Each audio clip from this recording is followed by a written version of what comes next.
Friends, आज की इस क्लास में ट्रिपल सी एग्जाम में पूछे जाने वाले कैल्क और एक्सेल से कुछ इंपॉर्टेंट फार्मूलों से संबंधित क्वेश्चन लेकर आए हैं और ये सभी प्रश्न आपके लिए काफी इंपॉर्टेंट हैं क्योंकि आपको पता है ट्रिपल सी एग्जाम में ढेर सारे क्वेश्चन फार्मूलों से संबंधित आते हैं। तो आज इस वीडियो में हम लोग सीखने वाले हैं कि कैसे कैसे क्वेश्चन ट्रिपल सी एग्जाम में फार्मूलों से संबंधित आते हैं और कैसे हमें उन प्रश्नों का जवाब देना है। आज की वीडियो में कंप्लीट समझेंगे। तो जिन बच्चों को फार्मूले नहीं आते हैं, समझ में नहीं आते हैं, आप सभी को आज इस वीडियो को कंप्लीट पूरा ध्यानपूर्वक समझना है और देखना है।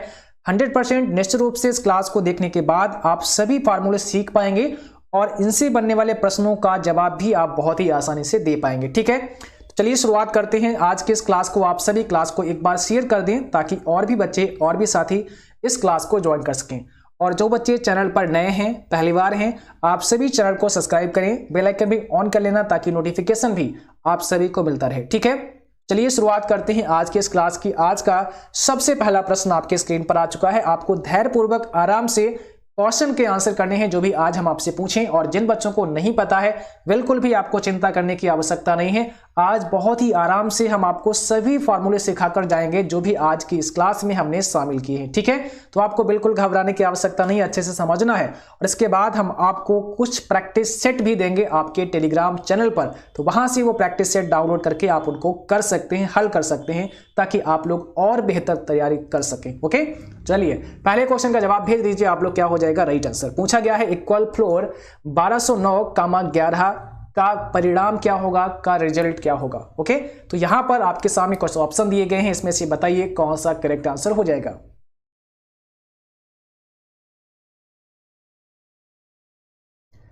आप सभी लोग भाई शेयर करते रहो क्लास को। ठीक है, तो आप लोग शेयर करते रहो क्लास को फटाफट से, ताकि और भी बच्चे और भी साथ इस क्लास को ज्वाइन करें, क्योंकि क्लास आपके लिए काफी इंपॉर्टेंट है। बहुत सारे क्वेश्चन आपको मिलेंगे इन फॉर्मूलों से संबंधित, तो इनको समझना बहुत ही जरूरी है आप सभी को। यहां पे आपको बता दें जो राइट आंसर होगा वो सी होगा, 1199। अब आपका सवाल होगा सर 1199 कैसे आया, हमें ये समझा दो। ठीक है, तो बस यही समझने वाले हैं आज हम कि 1199 कैसे आया है। पहले आप इसको देखो ध्यानपूर्वक। देखो यहाँ पे होता क्या है, जब भी कभी फ्लोर फार्मूला दिया हो, है ना, तो यहां पर हमें क्या देखना होगा, फ्लोर 1209 दिया है, तो ये वाली जो संख्या है ना 1209, इस संख्या के मुझे थोड़ा सा नीचे चलना पड़ेगा, यानी कि हम लोग यहाँ पे क्या करेंगे, 1208 करेंगे। अब आप पूछोगे सर 1208 क्यों लिख रहे हो, यहाँ पे 1207 भी लिख सकते हैं। क्यों? क्योंकि हमें क्या करना है, हमें ढूंढना क्या है, हमें यहां पर देखो जो संख्या दी है ना 11 दी है, अभी इसमें क्या दिया 11 दिया है, इस 11 से वो संख्या ढूंढ कर लानी है जो पूरी तरह से कट जाए। तो देखो 1209 तो नहीं कट रही है, 1208 भी नहीं कट रही है, 1207 भी नहीं कट रही है, ऐसे आपको नीचे ढूंढना पड़ेगा। 1206 भी नहीं कट रही है, लेकिन कौन सी कटेगी, 1199 कट जाएगी इस 11 से पूरी तरह से। अगर आप 1199 को 11 से भाग कर देते हैं तो ये क्या होता है, पूर्णतः विभाजित संख्या है। तो अब आपके क्या समझ में आया, आपके समझ में ये आया है कि अगर कभी भी आपके सामने फ्लोर वाला फार्मूला दिया हो, ये वाला क्वेश्चन दिया हो, तो हमेशा आपको क्या करना है, जो पहले वाली वैल्यू है, पहले वाली संख्या है, उस संख्या के नीचे आपको आना है। यानी कि 1209 यहां पे दिया तो 1208, 1207, 1206, 1205 ऐसे करके नीचे आना है, जब तक कि वो संख्या अगली संख्या से पूरी तरह से विभाजित ना हो जाए।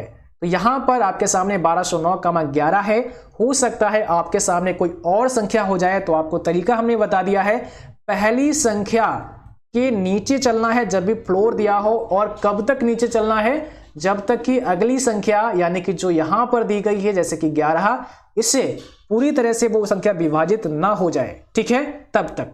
तो यहां पर आप देखेंगे तो 1199 ऐसी वो संख्या हमें मिल रही है 1209 के बाद, है ना, जो कि पूरी तरह से विभाजित है हमारी 11 से। तो हमारा जवाब यहां पर क्या होगा, हमारा जवाब यहां पर हो जाएगा 1199, यानी कि ऑप्शन नंबर सी आपका करेक्ट हो जाएगा। इसको आपको ध्यान रखना है। जैसे एक एग्जाम्पल हम आपको देते हैं, आप इसको समझे, बड़ा इजी एग्जाम्पल देते हैं ताकि आप लोग थोड़ा समझ पाए और आसानी से। हमने यहां पे दिया है इक्वल फ्लोर, ठीक है, इसके बाद हमने यहां पे लिखा है 9 कामा और यहां पे लिख देते हैं 2। अब बताइए, अब अगर हम आपसे पूछे हैं इक्वल फ्लोर 9,2 का मान कितना होगा, कि वैल्यू कितनी होगी, तो आपका आंसर क्या होगा बताइए, इस क्वेश्चन का जवाब करिए। तो देखो यहां पर अभी अगर आप 9 देखेंगे तो 2 से तो कट नहीं रहा है, लेकिन 8 क्या है, 2 से कट रहा है, तो इसका आंसर हमारा 8 हो जाएगा, है ना, आंसर हमारा क्या होगा, 8 हो जाएगा। इसको ध्यान रखना है। इस चीज को अगर आप प्रैक्टिकली समझते हैं, अगर आप इसको कैल्क पर आते हैं, यहां पर आप समझते हैं, जैसे हमने यहाँ पे लिखा इक्वल, उसके बाद यहाँ पे लिखते हैं फ्लोर, और फ्लोर को लिखने के बाद में यहाँ पर ब्रैकेट ओपन करते हैं, 9, 2 करते हैं। देखिए जैसे ही 9, हमने 2 किया, एंटर प्रेस करते हैं, ठीक है। अब यहाँ पर आपका रिजल्ट क्या आया, 8 आ गया, यानी कि यहाँ पर जो हमारी वैल्यू आई है वो कितनी आई है, 8 आई है, क्योंकि यहाँ पर हम 2 से डिवाइड करने वाले हैं। यहाँ पे 9 के बाद में ऐसी वो संख्या है 8 जो कि यहाँ पर जो संख्या दी है यानी कि 2 दी गई, इससे पूरी तरह से विभाजित हो रही है, तो हमारा आंसर हो जाएगा यहाँ पर 9। ओके, तो उम्मीद है कि आपकी ये चीज समझ में आ चुकी होगी। चलिए एक और क्वेश्चन आप लोग करते हैं। अगला क्वेश्चन पूछा गया है इक्वल काउंट 4, 10, 6, 8 का परिणाम कितना होगा, इसकी वैल्यू कितनी होगी, आपको जवाब करना है। ऑप्शन दिए हैं यहाँ पर 4, 5, 6 और 0। क्वेश्चन नंबर सेकेंड का आपको आंसर भेजना है, यहाँ पे कौन सा करेक्ट आंसर हो जाएगा।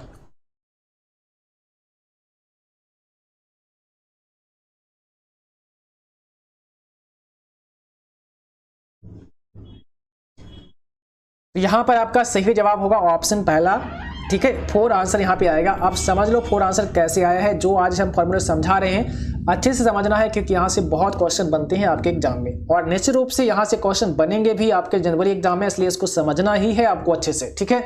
देखिए जब भी काउंट फार्मूला आए तो ये क्या करेगा, नंबर्स को काउंट करता है।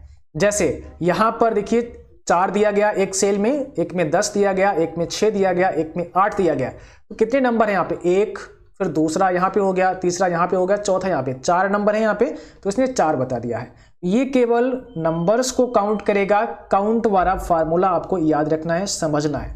अगर मान लिया कभी भी आपसे ये पूछा जाए कि 4, 10, B, 8, अब इसकी वैल्यू कितनी होगी, काउंट अगर लगा हो आगे, तो यहाँ पे देखो एक नंबर हमारा ए हो गया, दूसरा नंबर हमारा ए हो गया, तीसरा नंबर हमारा 8 वाला हो गया, बी हमारा नंबर नहीं है ना, तो ये अल्फाबेट को काउंट नहीं करेगा। इस बात को भी आपको समझ के रखना है, दिमाग में रख लेना है कि ये अल्फाबेट को काउंट नहीं करता है, ठीक है। अब इसको भी हम आपको दिखा देते हैं विद प्रैक्टिकल, ये सब आप लोग अच्छे से समझते जाओ। यहाँ पे देखो काउंट है, तो हम यहाँ लिखते हैं इक्वल, उसके बाद लिखते हैं काउंट, ठीक है। काउंट के बाद हमने मान लिया यहाँ पे लिखा 4, 5, 6, 7, ऐसे लिख दिया। तो देखो हमने यहाँ पे कितनी वैल्यू लिखी, एक 4, फिर 5, फिर 6 और फिर 7, यानी कि 4 वैल्यू है, तो आंसर हमारा कितना आएगा, 4 आना चाहिए। देखो 4 आंसर आ चुका है। अब आप लोग समझो जरा, यहां पर बीच में एक और हम बढ़ा देते हैं, इसको हमने बी को बढ़ा दिया है ना, इसको हमने क्या किया, बी को बढ़ा दिया है, और हमारा आंसर कितना आएगा, अभी भी 4 आ रहा है। यानी कि अगर अल्फाबेट यहां पे ऐड करते हैं तो भाई उसको एक काउंट नहीं करने वाला है, ये केवल नंबर्स को काउंट करने वाला है। ओके, तो आई होप कि आपके काउंट भी समझ में आ गया होगा, है ना। अगर समझ में आया है तो नीचे कमेंट बॉक्स में आप लोग लिखें कि हाँ सर मेरे समझ में आ चुका है काउंट फार्मूला, अब हम कभी भी आगे नहीं भूलने वाले हैं, ठीक है। बट आप लोग परेशान ना होना, इसका एक हम प्रैक्टिस सेट भी आपको देंगे, ताकि उसको आप लोग डाउनलोड कर लें, चाहे तो प्रिंट करा लें, एक पेज होगा, है ना, और उसको आप घर में आराम से करें, आपके लिए वो होमवर्क हो जाएगा। और उस होमवर्क को जब आप 4-5 बार रिपीट करेंगे तो आपको आराम से समझ में आ जाएगा, जब आप इसको करेंगे तब, ठीक है। अब एक चीज और हम बताते हैं, यहाँ पे काउंट तो आपने सीख लिया, एक फार्मूला होता है काउंटा। अगर हम काउंटा यूज कर देंगे तो काउंटा क्या करेगा, सभी कैरेक्टर को काउंट कर लेता है, वो नंबर हो चाहे फिर आपका अल्फाबेट हो। जैसे कि यहाँ पर हम लिख देते हैं काउंटा, यहाँ पे ए और ऐड कर देते हैं और एंटर प्रेस करते हैं, तो अब हमारा आंसर यहाँ पे 5 आ गया है, क्योंकि अब इसने क्या किया, 4 को भी काउंट किया, 5 को भी किया और बी को भी काउंट कर लिया, और 6 और 7 को भी काउंट किया है। तो आपके समझ में आया, अगर हमने काउंटा कर दिया तो सबको काउंट करेगा, केवल काउंट नंबर्स को काउंट करेगा। ओके, तो चलिए ये भी आपके समझ में आ चुका है। अब आगे बढ़ते हैं अगले क्वेश्चन पर। क्वेश्चन नंबर 3 है। थर्ड में क्या पूछा है, एवरेज पूछा है। इक्वल एवरेज 10, 40, 10 का परिणाम पूछा है, रिजल्ट पूछा है। आप लोगों को पता होगा एवरेज कैसे ज्ञात करते हैं, बस सिंपली एवरेज आपको ज्ञात कर देना है, ठीक है। तो एवरेज क्या होगा इसका, ये आपको आंसर करना है क्वेश्चन नंबर 3 का। भाई सभी लोग क्लास को लाइक सबसे पहले करो और शेयर भी करो, आज सब जगह शेयर करो फटाफट से, ठीक है। जहां जहां आप लोग कर सकते हैं फटाफट शेयर करो क्लास को, ताकि अधिक से अधिक बच्चे देखें और ये सभी क्वेश्चन जो इंपॉर्टेंट हैं ट्रिपल सी एग्जाम के लिए उन तक भी पहुंच पाएं, और वो बच्चे भी इस क्लास को देख पाएं और पढ़ पाएं। तो यहां पर सही जवाब हो जाएगा ऑप्शन बी, इसका एवरेज आएगा 20। देखो एवरेज यानी कि औसत, और औसत ज्ञात करना आप लोगों ने सीखा होगा, आपने गणित पढ़ा है ना। तो यहां पर औसत कैसे ज्ञात करते हैं, 10 प्लस 40 प्लस 10, संख्याओं को हम क्या करेंगे, जोड़ लेंगे और बटे जितनी संख्याएं उसे हम भाग कर देते हैं। तो यहां पर देखो हमने जोड़ लिया है 10, 40 और 10 को अगर हम जोड़ देते हैं तो कितना हो जाएगा, 40 और 10 50 और 10 कितना हो जाएगा, 60। 60 से हम और भाग किसे करने वाले हैं, संख्याओं के, मतलब कितनी संख्याएं हैं, तो यहाँ पे देखो 1 और 2 और 3, 3 संख्याएं। तो 60 को हम अगर 3 से डिवाइड कर देते हैं तो कितना हो जाएगा, 20 आंसर आएगा। यहाँ पर हमारा वही आंसर हो जाएगा। तो हम ये सिखा रहे हैं आपको, ये समझ लो बेटा कैसे हमें आंसर करना है, क्योंकि वहां पर जैसे कि अभी हम आपको प्रैक्टिकल समझा देते हैं ना, यहाँ से निकाल के कैल्क में ये चीज आपको नहीं मिलने वाली है। आपको केवल वहां पर बस स्क्रीन पर क्वेश्चन दिखेगा और आपको जवाब करना पड़ेगा। इसीलिए हम आपको इस प्रकार से क्वेश्चन लेकर आए हैं ताकि आप लोग ऐसे सीखेंगे तो आप जवाब भी वहां पर कर पाएंगे। इस प्रकार से आपको सीखना है, क्योंकि यहां पर जब हम इसको कैल्क में लेकर जाते हैं तो वहां पर दिमाग कौन लगाता है, आपका कंप्यूटर लगाता है ना, वही आपको सॉल्व करके दिखाता है। लेकिन हमें समझना है अंदर की बात कि ये फार्मूला आखिर कैसे काम करता है। वो चीज अगर हमारे समझ में आ गई तो हम आराम से इसके जवाब कर पाएंगे, नो प्रॉब्लम, है ना। फिर आपको ये बहुत इजी लगेगा और आप चाहेंगे कि ज्यादा से ज्यादा ऐसे क्वेश्चन आ जाते तो शायद हमारा एक अच्छा ग्रेड आ जाता, क्योंकि ये सवाल बहुत आसान होते हैं अगर आपके समझ में आ गए तो। ये समझ में आया एवरेज कैसे निकालते हैं। एवरेज जब भी आए तो ऊपर की संख्याएं आपको सभी को जोड़ लेना है और जितनी संख्याएं हैं उससे भाग कर देना है, वही हमारा एवरेज हो जाएगा। यहाँ पर 20 हमारा एवरेज हो गया। 3 क्वेश्चन आपके समझ में आ चुके हैं। जिन बच्चों के नहीं आए हैं दोबारा से आप एक बार देख लेना, दोबारा से इसको चला लेना, निश्चित रूप से समझ में आ जाएगा। अब आया है आपके सामने राउंड फार्मूला, तो भाई इसका जवाब करके बताएंगे आप लोग हमें राउंड फार्मूला कैसे काम करता है। और बहुत सारे बच्चे कहते हैं सर राउंड फार्मूला मेरे समझ में नहीं आता है, प्लीज आप इसको समझाइए। तो आज फिर हम आपको समझाने वाले हैं राउंड फार्मूला कि कैसे ये काम करता है। ठीक है, चलिए देखिए यहां पे क्या लिखा है, राउंड, और यहां पे लिखा है 20 यानी कि 20.945, 2। आंसर क्या होगा इसका, आपको आंसर करना है।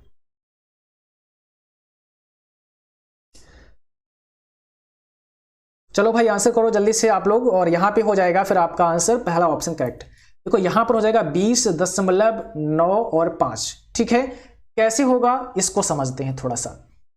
जब भी आपको राउंड फार्मूला दिया गया हो, राउंड फार्मूला में आपको कैसे सॉल्व करना ये समझ लो। सबसे पहले हम लोग पीछे आ जाते हैं और यहाँ पे 2 को देखते हैं। देखो यहाँ पे जो 2 दिया गया ना, इस 2 का काम क्या है इसको पहले देख लेते हैं। तो ये जो 2 है आपका, ये बताता है आपको कि दशमलव के बाद हमें केवल 2 स्थान चाहिए। बात समझ में आ रही है। ये 2 आपको क्या बताता है कि जो दशमलव लगा है इसके बाद हमें केवल 1 और 2 ही स्थान चाहिए। ये बात समझ में आई। ठीक है, चलिए अब यहां पर देखेंगे तो आपके क्वेश्चन में दशमलव के बाद कितने अंक हैं, दशमलव के बाद 3 अंक हैं। लेकिन सवाल क्या कहता है, हमें 2 ही अंक चाहिए, क्योंकि यहाँ पे 2 लिखा गया है। इसका मतलब पहले समझो 2 का मतलब क्या है, दशमलव के बाद हमें 2 अंक ही चाहिए है ना, राउंड 2 करना है मुझे। तो हम क्या करेंगे, यहां इस 5 को हटा देंगे, इस 5 को हम यहां से हटा देंगे। लेकिन एक रूल है, एक नियम है, उसको समझ के चलना पड़ेगा कि जो संख्या आप हटा रहे हैं अगर वो संख्या 5 है या फिर इससे बड़ी है, 5 या 5 से बड़ी है, तो क्या करेगा, अब यहां पर जो संख्या बचेगी शेष उसमें 1 प्लस कर देगा, उसमें 1 जोड़ देगा। क्या ये बात आपके समझ में आई है ना, आई है तो यस करें पहले। तो यहां पे क्या होगा, यहां पर देखिए जब ये 5 यहां से जाएगा तो हमने कहा ये तो 5 है, और जब आपने सीखा है अगर 5 है या 5 से ज्यादा है तो क्या करेगा, अपने पास जो संख्या छोड़ रहा है ना उसको 1 ऐड कर देगा। तो 4 यहां पर था, हमने इसमें क्या किया, 1 बढ़ा लिया, तो हमने यहां पे 9 और 4 के स्थान पर 5 कर दिया, और यहां पर हमारा 20 ऐसे आ जाएगा। तो 20.95 हमारा आंसर हो गया, और यही आपका यहां पर भी आंसर था, है ना। 20.95 आंसर हमारा आ चुका है, क्योंकि हमें केवल 2 ही तो अंक रखने हैं दशमलव के बाद में, तीसरा वाला अंक हमें हटाना है। उस हटाने का रूल ये है कि अगर 5 है या 5 से ज्यादा है, जो संख्या यहां से हट रही है, रिमूव हो रही है, तो फिर वो 1 अंक आगे संख्या में बढ़ा करके जाएगा। ओके, कोई बात नहीं, अगर आपके समझ में नहीं आया है तो एक और क्वेश्चन हमने लिया है, ठीक है, उसको आप लोग करेंगे। चलिए एक और क्वेश्चन आपके सामने है, इसको आप लोग करेंगे, आपके समझ में आएगा। कोशिश करके देखिए, थोड़ा सा आप लोग समझेंगे इस चीज को। ठीक है, यहां पे दिया है इक्वल राउंड 365, फिर लिखा है दशमलव 5, 4 और 0, राउंड करना है 1। देखो 1 दिया गया ना, अब ये क्या कर रहा है, ये कह रहा है कि हमें दशमलव के बाद में केवल एक ही अंक चाहिए। हम ये 3 अंक यहां दिए ना, ये नहीं चाहिए, एक ही अंक इनको चाहिए। एक अंक रख दो क्या फर्क पड़ता है ना। बट आपको अपना रूल ध्यान रखना पड़ेगा, 5 या 5 से अगर बड़ा मिले तो एक बढ़ा देना है। जल्दी से आंसर भेजो भाई, क्या होगा। तो यहां पर आपको बता देते हैं भैया, आंसर हो जाएगा ऑप्शन बी 365.5 इसका करेक्ट आंसर होगा। अब देखो भाई कैसे ये आपका सही आंसर आएगा, यानी कि कैसे आपको सॉल्व करना है या फिर कैसे ये आंसर आ गया है, इसको समझते हैं। तो यहां पर हमें ये संख्या लिख लेनी है, इससे कोई मतलब नहीं है हमें। तो क्या लिखेंगे हम, 3, 6 और 5, यानी कि 365 दशमलव लिख लिया हमने, लगा भी लिया। अब देखो यहां पर कामा के बाद क्या लिखा है, सबसे पहले इसको देखेंगे। कामा के बाद कह रहा है एक अंक चाहिए, ठीक है, यानी कि हमें 2 अंक नहीं चाहिए, ये 40 हमें नहीं चाहिए, हटा देंगे इनको हम यहां से। अब हम क्या करेंगे, कौन सा अंक चाहिए, हमें एक अंक चाहिए, यानी कि 5 रखने हैं। तो देखो भाई 5 के बाद में जो संख्या यहां से जा रही है वो क्या 5 है, तो वो 5 तो नहीं है, वो तो 4 ही है ना। यहाँ पे 4 है। जब 4 हो, यानी कि जब 5 या 5 से बड़ा ना हो, तो कोई फर्क नहीं पड़ने वाला है, सेम संख्या को उतार लेते हैं और इनको यहां से जाने देते हैं। तो 40 को यहां से जाने देते हैं और हम 5 को यहां से सीधा सीधा उतार लेते हैं, नो प्रॉब्लम, ठीक है। देखो 365.5 हो गया। अब आपकी क्या समझ में आया है, अब ये समझ में आपके आया है कि अगर जो संख्या यहां से जा रही है वो संख्या 5 से अगर छोटी है तो हम बढ़ाते नहीं है, ना ही कम करते हैं। कई बच्चे कम कर देते हैं, तो आपको कम नहीं करना है, ठीक है। आपको फिर कुछ नहीं करना है, बस अपनी संख्या उतार लेना है जो आपकी बच रही है शेष। फिर से समझिए, एक बार फिर से समझिए ध्यानपूर्वक।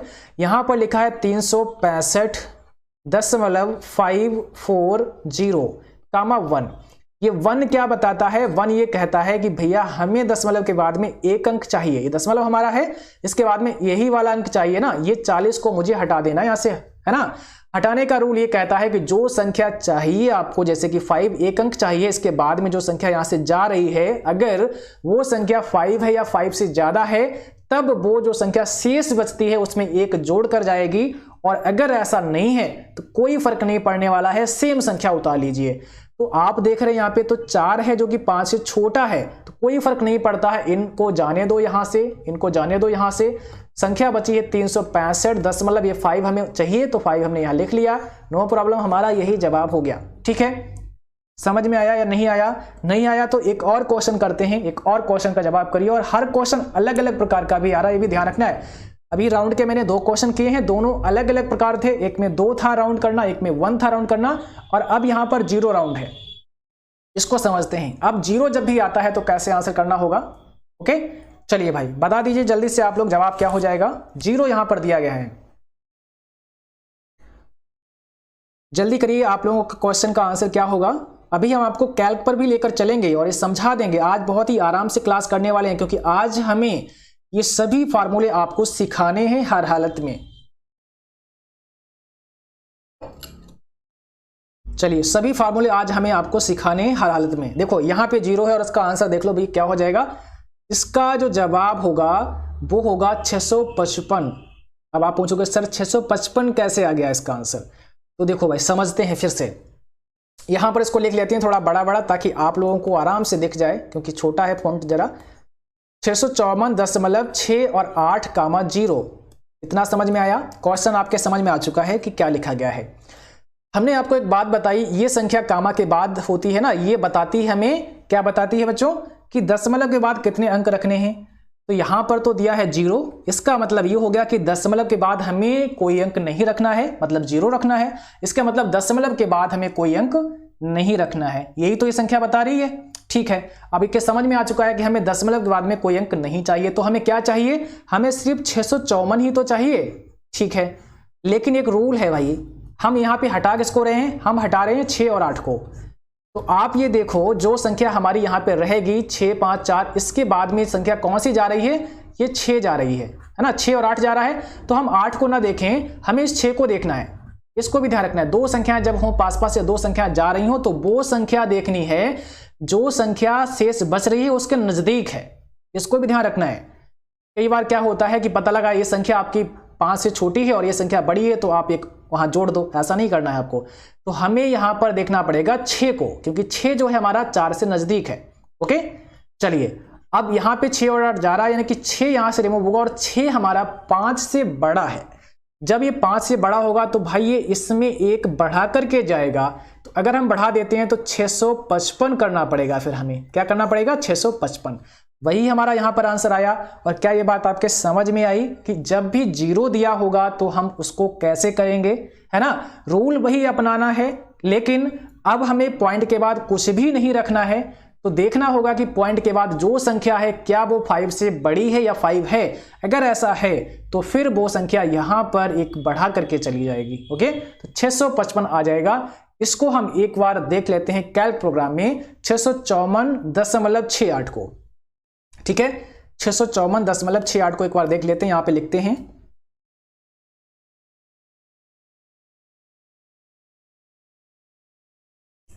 654.68 654 उसके बाद में लिखना है मुझे 6 और 8। ठीक है, कामा 0 करना है और ये संख्या हम लिख चुके हैं। देखिए यहां पर हमारे सामने कौन सी संख्या है, यहां पे संख्या है 654.68। ओके, अब जरा हम इसको एंटर प्रेस करते हैं तो देखो हमारा आंसर कितना है। इसको हम हटा देते हैं, आप कंफ्यूज मत होना, ये संख्या हटा देते हैं। देखो ये संख्या है ना, तो हमारा जवाब कितना है, 655 आया। देखो मैंने संख्या क्या लिखी थी, यहां पे समझो जरा, 654.68 लिखा था। 0 था, इसका मतलब था पॉइंट के बाद हमें बिल्कुल भी नहीं चाहिए। तो ये दोनों संख्या यहां से हमें हटानी थी। चूंकि 6 जो 5 से बड़ा था इसलिए 4 में एक बढ़ा गया, है ना। तो जैसे इंटरप्रेस करेंगे देखो 655 आया। एक चीज और समझो, यहां पर हम कर देते हैं 6 को अब 4 या 3 कर देते हैं। अब देखो जब हमने 6 की जगह 3 कर दिया, अब क्या होगा, अभी भी कह रहा 0 चाहिए हमें, यानी कि डेसिमल प्लेस के बाद वैल्यू नहीं चाहिए। तो क्या करेगा, यहां पर ये दोनों को हटाएगा और जब हटाएगा तो चेक करेगा कि क्या जो संख्या यहां से जा रही है वो 5 से बड़ी है या 5 है। तो यहां पर तो ये 3 है। अब इसके बाद तो इसका मतलब यहां पर केवल यही उतार देगा 654। अब इंटर मारते हैं तो देखो 654 आ गया, है ना। इसको आपको ध्यान रखना पड़ेगा, समझना पड़ेगा अच्छे से, तब समझ में आएगा। 655 यहां पे हो जाएगा क्योंकि यहां पर 6 था।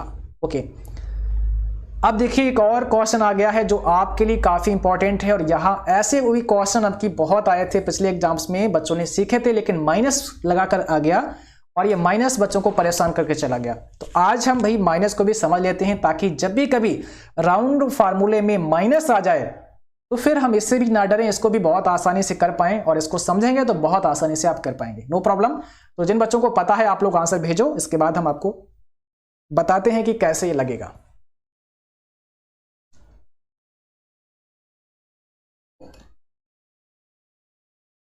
तो देखो यहां पे क्या हो जाएगा, सी ऑप्शन करेक्ट है हमारा। यहां पे आ जाएगा 300 आ जाएगा। अब ये कैसे काम करता है ध्यानपूर्वक समझ लो।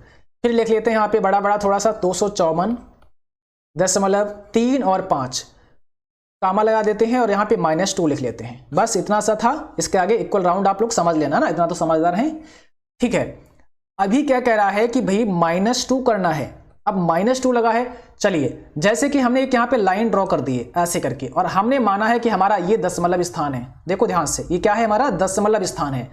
दशमलव के राइट साइड में प्लस है ऐसे करके, इस वैल्यू के यानी कि जो स्थान हमने लिखा ना, डेसिमल बिंदु लगा दिया, इसके इधर क्या है, माइनस है। ओके, ये समझ पा रहे हैं, इस साइड में यानी कि ये हमारा राइट साइड है, इधर प्लस है, और ये लेफ्ट साइड है, इधर हमारा क्या है, माइनस है। तो यहां पर क्या देखना है, जब भी माइनस लगा हो और माइनस के बाद जो अंक दिया हो, जैसे कि यहां पे 2 दिया है, इसका मतलब ये है कि दशमलव के, ये दशमलव हमारा है, इसके 2 अंक भी हमें नहीं चाहिए। बात समझ में आ रही है। इसका मतलब ये हो गया कि अब ये कहता है कि दशमलव के बाद, दशमलव से पहले भी हमें 2 अंक नहीं चाहिए। ओके, खाली 2 क्या कहता था, खाली 2 ये कहता था कि दशमलव के बाद हमें केवल 2 अंक ही चाहिए। लेकिन ये कहता है -2 कि भाई दशमलव से पहले हमें 2 अंक नहीं चाहिए। इस बात को समझना है। तो ये चीज समझ में आ चुकी है। माइनस का मतलब क्या है, दशमलव से, ये दशमलव लगा है ना, इससे पहले ये 2 अंक भी नहीं चाहिए। अब इनको हटाना पड़ेगा हमें। तो हटाने का रूल समझो जरा, कैसे हम इसको हटाएंगे।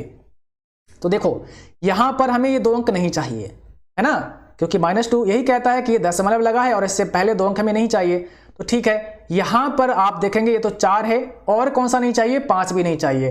तो हमने सीखा है अगर 5 है या 5 से बड़ा है तो एक अंक बढ़ जाएगा, जो संख्या शेष बचेगी, शेष हमारी 3 बचेगी, तो 3 में एक बढ़ा, 2 है ना, और 2 में एक बढ़ा देंगे तो 3 हो जाएगा, और यहां पर हो जाएगा 0 0। तो कितना आ जाएगा, यहां पर आ जाएगा 300। और अगर आप ऐसे लिखेंगे 300 दशमलव फिर 0 0 तो नो प्रॉब्लम, क्या दिक्कत है, ऐसे भी लिख सकते हैं, है ना। अगर आप 300.00 कर देंगे तो क्या प्रॉब्लम है, कोई प्रॉब्लम नहीं है। तो हमारा जवाब क्या होगा यहाँ पर, ऑप्शन नंबर सी हो जाएगा। तो भाई हमें ऐसे करके ये क्वेश्चन को हल कर लेने हैं। उम्मीद करता हूं कि ये चीजें आपके समझ में आ रही होगी। अगर समझ में नहीं आया, किसी बच्चों को थोड़ा बहुत भी प्रॉब्लम रह गया हो, प्लीज दोबारा से इसको एक बार रिपीट कर लेना, दोबारा फिर चला लेना, 100% आपके समझ में आ जाएगा। अगर थोड़ा सा भी आप अपने पास माइंड रखते हैं तो आपके निश्चित रूप से ये चीजें समझ में आएंगी। आगे बढ़ते हैं, अगला क्वेश्चन देखते हैं। आज की इस क्लास में सभी क्वेश्चन बहुत इंपॉर्टेंट थे और ये छांट के फार्मूले लाए हैं, जो जो पूछे गए हैं वो फार्मूले हमने आज इस क्लास में शामिल किए हैं। ओके, तो देखो यहां पर क्या है, लेफ्ट दिया है, लेफ्ट दिया है, फिर लिखा हमने स्प्रेडशीट और कॉमा के बाद 6 लिखा। अब बताइए भाई इसका रिजल्ट क्या होगा। लेफ्ट स्प्रेडशीट कॉमा 6 का रिजल्ट आपको आंसर करना है, बता दीजिए जल्दी से। अगर नहीं पता कोई दिक्कत नहीं, यहां पर होगा पहला ऑप्शन, यहां पर आएगा स्प्रेड लिख करके। कैसे, अभी होता क्या है, कैसे काम करता है, तो देखो भाई यहां पर जो भी संख्या, जो भी आपने यहां पर लिखा होगा, ठीक है, यानी कि जो भी यहां पर आपने लिखा है उसमें से लेफ्ट साइड के 6 लेटर आपको दिखाएगा। हमने लिखा यहां पर स्प्रेडशीट, इसका ये वाला राइट साइड है और ये वाला लेफ्ट साइड है। तो लेफ्ट साइड से ये 1 2 3 4 5 6 यहां पर डी तक है ना, डी तक ये दिखा देगा। तो SPREAD इसने यहां पर हमें दे दिया। बात समझ में आई। अगर यहां पर होता लेफ्ट स्प्रेडशीट कामा 6 के स्थान पर अगर हम 2 लिख देते तो क्या होता, तो ये दिखा देता हमें S और P, बस इतना सा दिखा देता। इसी के साथ साथ एक और क्वेश्चन समझते जाओ। जब कभी भी राइट दिया हो, लेफ्ट ना दिया हो और राइट दिया हो तो आप लोग समझ गए होंगे समझदार बच्चे। अब क्या होगा, तो बस राइट साइड से हमें उतने ही लेटर दिखा देगा। राइट दिया है तो राइट साइड से 6 लेटर दिखा देगा, है ना, सिंपल सी बात है। यहां से आपको पहला, दूसरा, तीसरा, चौथा और 5वां और 6ठा 6 लेटर हमें राइट साइड से दिखा देगा। बात समझ में आ रही है ना। तो बस इतना सा काम करना है। लेफ्ट दिया है तो लेफ्ट साइड से उतने लेटर जितना अंक यहां पे दिया है, राइट दिया है यहां पर तो राइट साइड से उतना लेटर जितना अंक यहां पे दिया है। बात खत्म, और आराम से आप इसे कर सकते हो। चलो अगला क्वेश्चन देख लीजिए।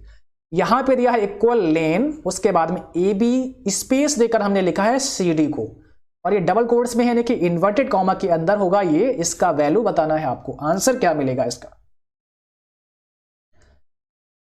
क्वेश्चन नंबर 9 आपके स्क्रीन पर है, फटाफट से जवाब करना है। इस क्वेश्चन का राइट आंसर क्या हो जाएगा, तो यहां पर आपको बता देते हैं, इसका जवाब ऑप्शन नंबर सी हो जाएगा। यहां पर 5 आने वाला है।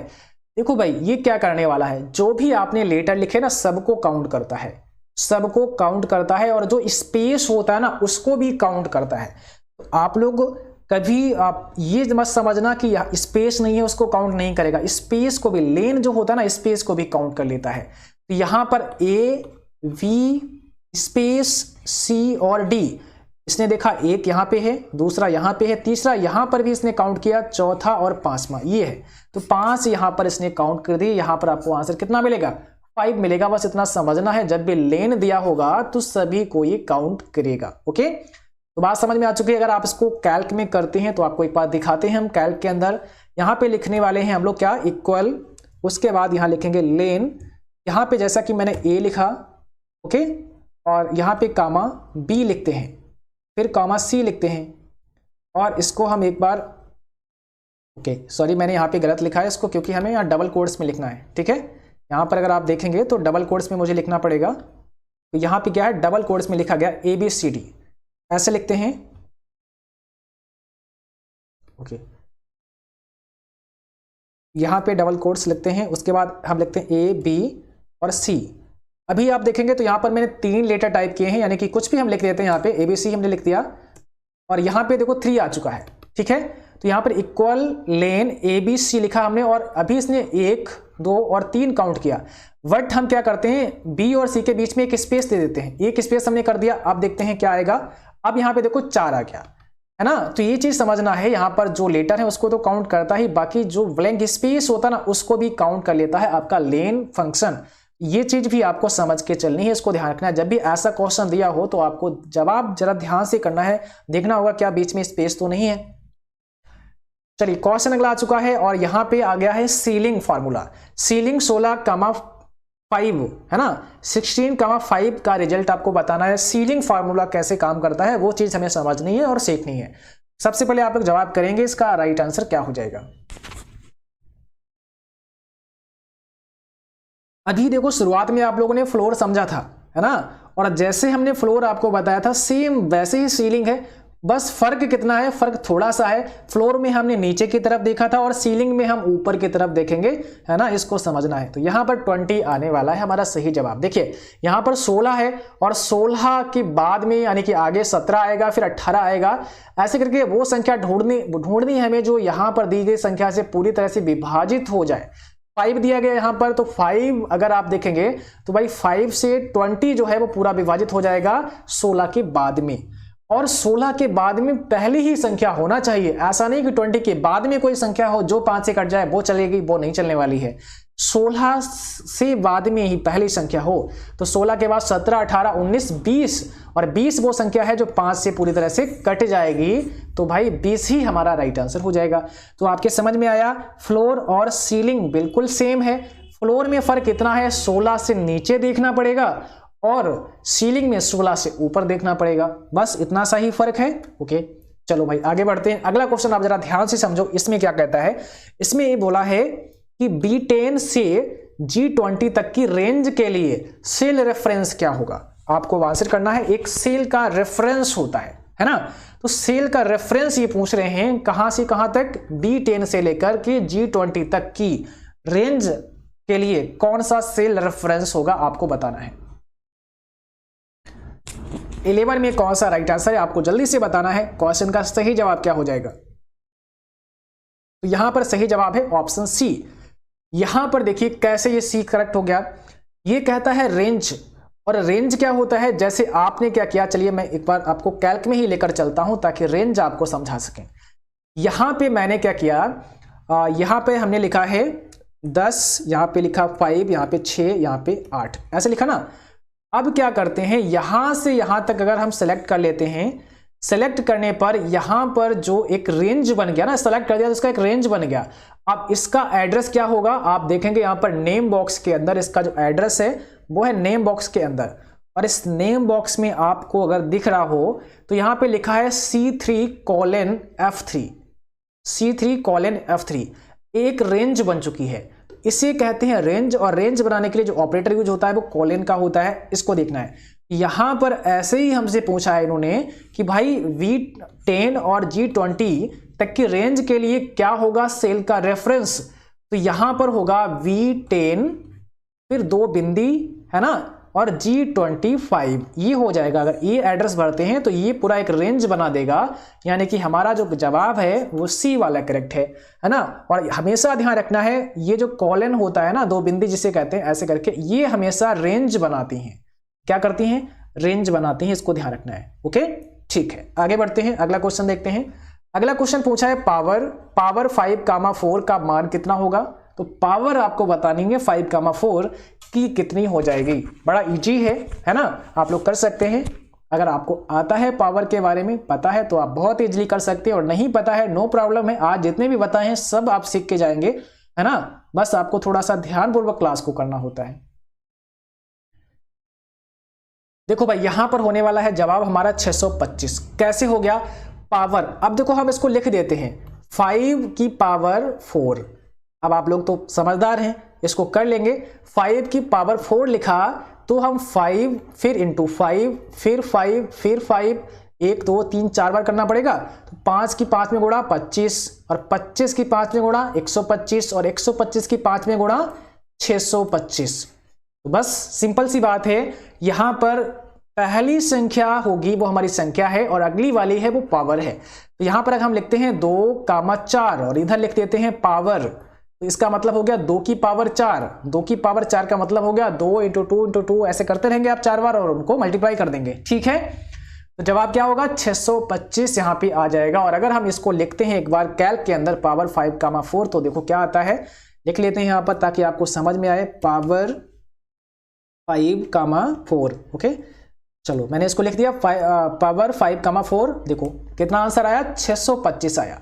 ठीक है, तो समझते जाओ भाई, आसानी से अगर ऐसा कुछ आता है तो आप लोग कर पाएंगे। हम तो यही चाहते हैं कि भाई आपकी एक अच्छी ग्रेड बन जाए। अगर आपकी बी आने को हो तो आपकी ए आ जाए, और ए आने हो तो आपकी एस ग्रेड आ जाए। बहुत खुशी होगी जब आपकी एक अच्छी ग्रेड आएगी, है ना।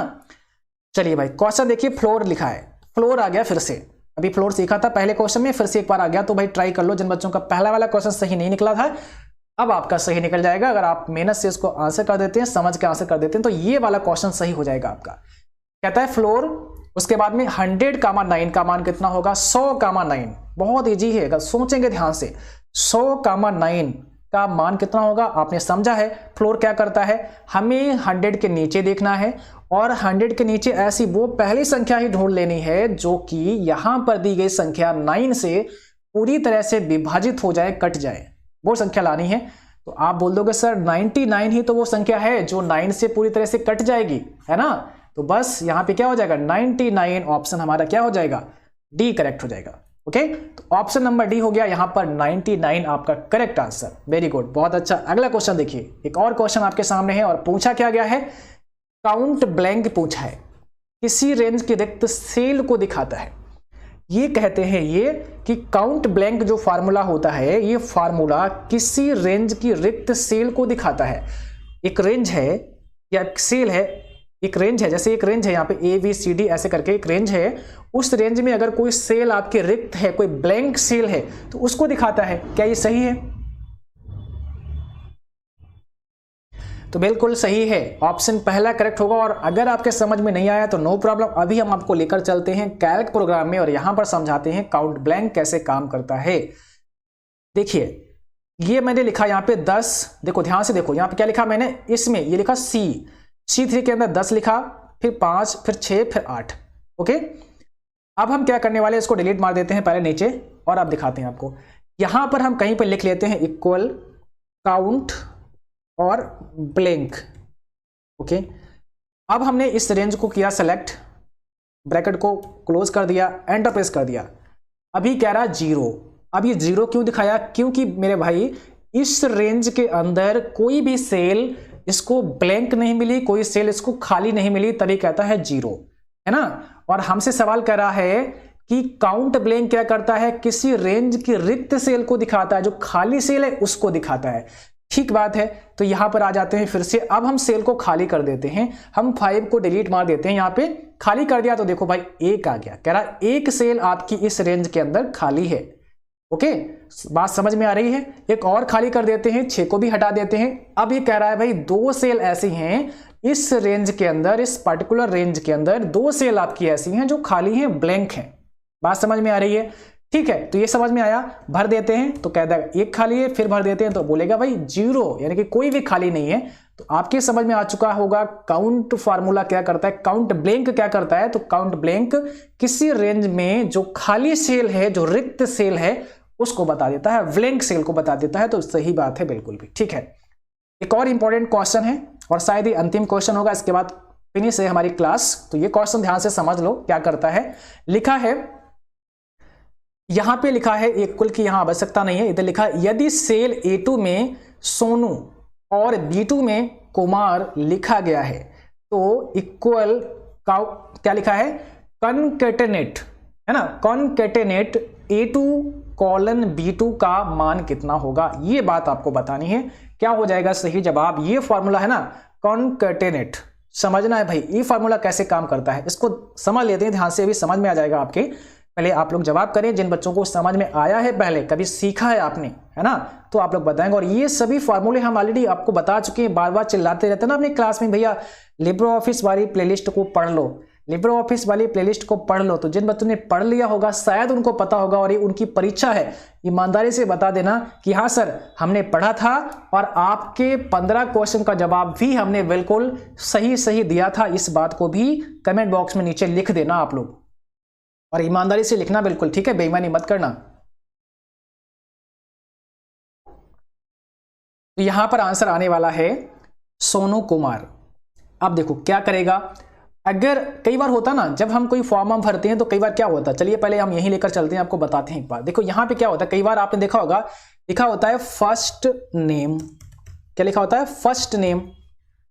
अब यहां पे लिखा है फर्स्ट नेम, उसके बाद कहीं आगे लिखा है लास्ट नेम, सॉरी लास्ट और नेम, ऐसे लिखा। कई बार फर्स्ट नेम लिखा है और फिर लास्ट नेम लिखा है, तो ये चीज आपको लिखी हुई मिलती है कई बार। अब हमने एक सेल में तो फर्स्ट नेम लिखा है और एक सेल में तो हमने लास्ट नेम लिखा है, हम दोनों को अब एक में ही करना चाहते हैं। मतलब ये है कि अगर दो अलग अलग सेल में लिखा गया है उसको हम एक सेल में मिलाना चाहते हैं तो हम यूज करते हैं कॉनकैटेनेट फार्मूला। बात समझ में आई? तो यदि सेल A2 के अंदर लिखा है सोनू, सेल B2 के अंदर लिखा है कुमार, तो आप अगर कॉनकैटेनेट फार्मूला यूज करके लिखते हैं A2 कॉलन B2 तो हमारा क्या आंसर होगा, ये सोनू कुमार एक में ऐड कर देगा और यहां आपको बता देगा सोनू कुमार आपका आंसर। ठीक है ना? तो बात समझ में आ रही है आपके, क्या आंसर आ जाएगा, सोनू कुमार आंसर आ जाएगा, इसको ध्यान रखना है। और यहां पे देखो स्पेस अभी नहीं मिलने वाला है आपको। अब चलिए हम इसको एक बार दिखा भी देते हैं ताकि आपका ये डाउट क्लियर हो जाए, है ना। हो सकता है कि कई बच्चों के समझ में ना आया हो ये। तो चलो मैंने यहां लिखा है सोनू, इस सेल में मैंने क्या लिखा है सोनू, इस सेल में लिखा है मैंने कुमार। अब यहां पे अपना फार्मूला लगाते हैं, इक्वल कॉनकैटेनेट। ओके, ये फार्मूला हमारा है, ब्रैकेट लगाया। इन दोनों को हम क्या करते हैं, सेलेक्ट कर लेते हैं, रेंज बना देते हैं। तो यहाँ पे हमारी रेंज बन गई C6 कॉलन D6। इसको बंद कर देते हैं, एंटर प्रेस कर देते हैं। ओहो अभी गलत हुआ इसमें कुछ, कहीं प्रॉब्लम कर गए भाई। तो प्रॉब्लम हम लोग क्या कर गए हैं, एक बार इसको देखते हैं। क्योंकि यहां पर क्या लिखना है, कॉनकैटेनेट लिखना है, A2 कॉलन B2 लिखना है मुझे। ठीक है, अभी मैं चेक करता हूं कहीं पर मिस्टेक कर गए हैं। यहां पर मैंने फॉर्मूला लिखा है इक्वल और यहां पर मुझे T नहीं लगानी है शायद। ठीक है, मैं इसको दोबारा ही लिखता हूं। ओके, एक बार मैं इसको दोबारा लिखता हूं। इक्वल लिखा मैंने CON,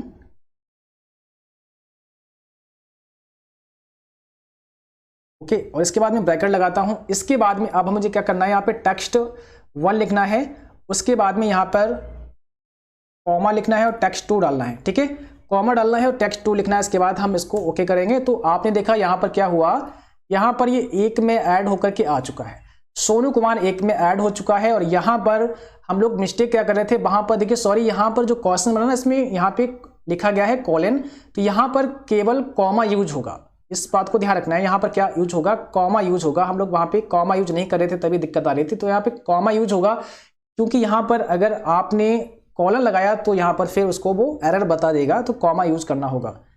अब देखो यहाँ पर क्या है, यहाँ पर एक में ऐड होकर के आ चुका है। अब यहाँ पर स्पेस नहीं मिलने वाला है, तो अगर स्पेस आप चाहते हैं तो आप क्या कर सकते हैं, यहाँ पर एक आप लगा सकते हैं डबल कोट्स और फिर से और एक कॉमा। अब देखो आपको यहाँ पे और इसके बीच में हमें स्पेस देना है। अब हमें स्पेस भी मिल जाएगा सोनू कुमार के अंदर। देखो यहाँ पे स्पेस आ चुका है। तो आप लोग ये बात समझ के रखो, अगर आपसे कॉनकैटेनेट फार्मूला पूछा जाता है तो उसमें बस ये होता है कि अगर किसी सेल में कुछ टेक्स्ट लिखा गया है, दूसरी सेल में कुछ टेक्स्ट लिखा गया है, दोनों को कंबाइन कर देता है। क्या कर देता है, दोनों को कंबाइन कर देता है, जोड़ देता है। इस बात को आपको ध्यान रखना है। दो अलग अलग सेल में कुछ लिखा गया है, उनको आपस में कंबाइन करा देगा कॉनकैटेनेट फार्मूला। ओके, तो उम्मीद है कि आपकी ये चीज समझ में आई होगी। और आज का क्लास बस यहीं तक था। उम्मीद करता हूं क्लास आपको पसंद आया होगा। क्लास अच्छा लगा हो इसको लाइक करें, शेयर करें, और जो भी साथी चैनल पर पहली बार हैं आप सभी सब्सक्राइब करें, बेल आइकन भी ऑन करें ताकि नोटिफिकेशन भी आप सभी को मिलते रहें।